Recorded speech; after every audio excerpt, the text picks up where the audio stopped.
για τον κύριο Καλαφάτη, που αυτή τη στιγμή είναι ο αναπληρωτής Υπουργός Περιβάλλοντος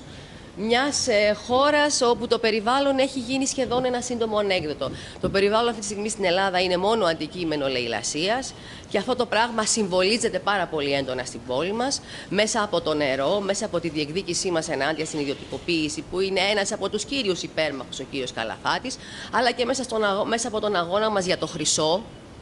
όπου εμείς λέμε ότι ο χρυσός αφορά και στη Θεσσαλονίκη, και εδώ πέρα βέβαια και σε πολλά θέματα, σε όλα αυτά τα θέματα συγχρόνως είμαστε κόντρα και με την τωρινή διοίκηση και στο νερό, όπου δεν στήριξε όπως έπρεπε,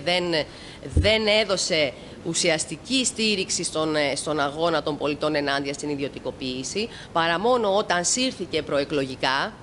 αντίστοιχα με τον κύριο Καλαφάτη, ο οποίος όμως το λέει και πιο ευθέως.